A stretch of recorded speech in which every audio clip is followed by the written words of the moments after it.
Dari sekian banyak laporan, media Rusia Sputnik memuat analisis berbeda dengan mengaitkan miliarder George Soros, serta simbol bendera bajak laut One Piece dengan dugaan adanya pengaruh eksternal dalam aksi tersebut dalam artikel yang diberi judul Soros Need Could Be Behind Indonesian Protest. Indikasi-indikasi dan kita akan tidak ragu-ragu. Saya akan hadapi mafia-mafia sekuat apapun, saya hadapi atas nama rakyat.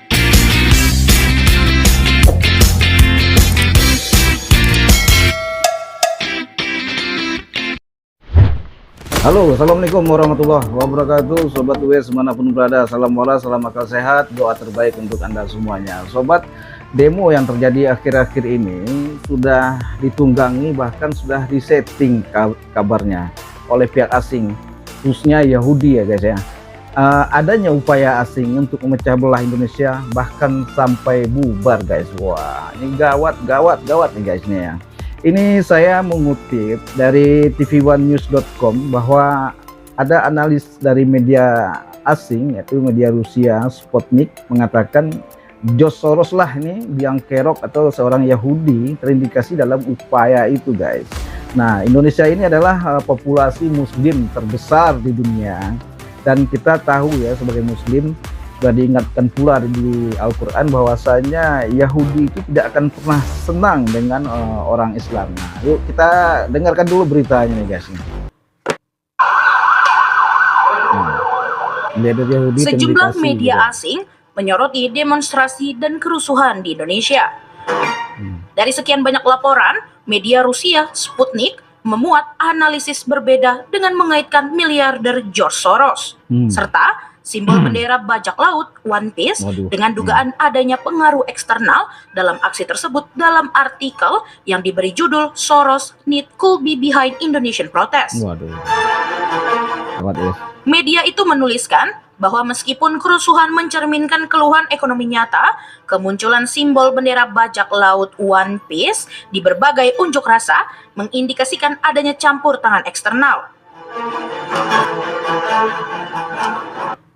Mengutip analis geopolitik Angelo Giuliano, Sputnik menjelaskan bahwa simbol tersebut mirip dengan pola gerakan di wilayah lain.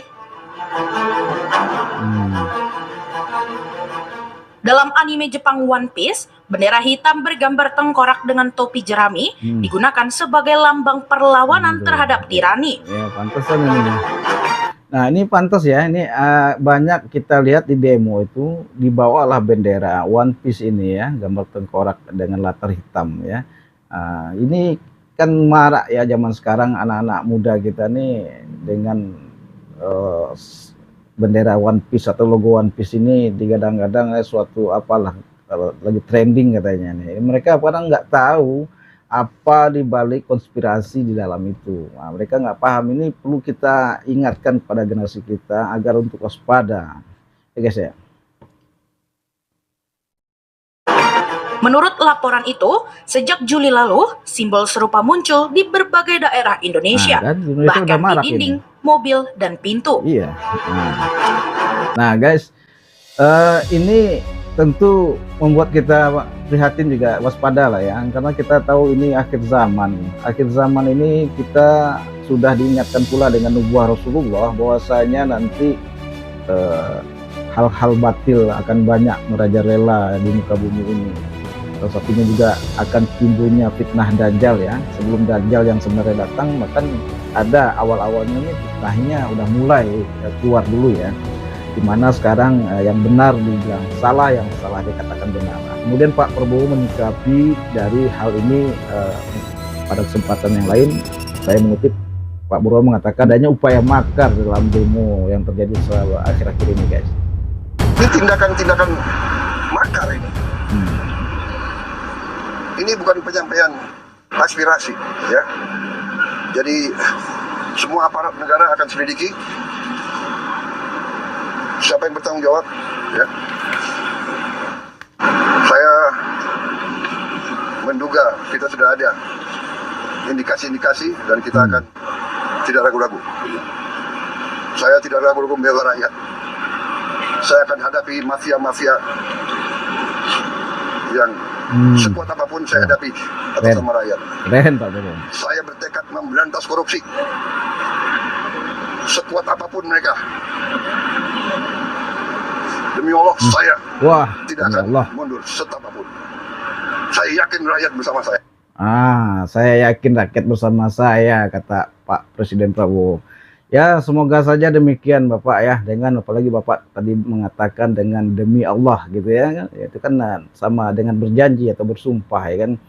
Semoga Pak Prabowo ya benar-benar melakukan apa yang diucapkan, memberantas korupsi, mensejahterakan rakyat. Ya, kalau memang Indonesia ini tidak ingin kacau, tidak ingin bubar ya. Bahkan Pak Prabowo sendiri pernah dulu mengatakan, memprediksikan Indonesia ini akan bubar pada tahun 2035. Nauzubillah min dzalik ya guys ya. Nah, saya sebagai warga atau rakyat Indonesia yakin dengan rasa nasionalis Pak Prabowo ya. Jadi kita tunggu apa yang Pak Prabowo janjikan ini, apa yang disampaikan pada kesempatan pidato atau apalah yang semoga betul-betul dilaksanakan sehingga rakyat bisa disejahterakan. Guys, ini akhir zaman ya guys ya. Kita tahu di mana di awal tadi saya sudah katakan. Nah, makanya saya mengajak sobat US semuanya ya, khususnya yang muslim ya, pertebal iman, tingkatkan keimanan dan ketakwaan kita, karena di akhir zaman ini bahkan banyak fitnah, huru-hara, bahkan sudah diperkirakan akan terjadi banyak bencana katanya, itu yang telah dinubuahkan oleh Rasulullah. Nah, semoga kita yang hidup pada kesempatan ini, di abad ini, di masa-masa ini, ya Allah lindungi, dan semoga pula jangan sampai kita terkena dengan fitnah Dajjal. Nauzubillah min dzalik. Semoga kita selalu berdoa dan minta perlindungan kepada Allah. Demikian sobat, semoga ini menjadi renungan kita semuanya. Sudah ya. Inspirasi yang demo silakan sampaikan dengan cara yang baik, jangan anarkis karena ini sudah ditunggangi. Hati-hati sob ya, demi keutuhan dan persatuan bangsa kita. Demikian dari Bang Wes, sampai jumpa lagi di video Bang Wes berikutnya. Wassalamualaikum warahmatullahi wabarakatuh. Allahu Akbar.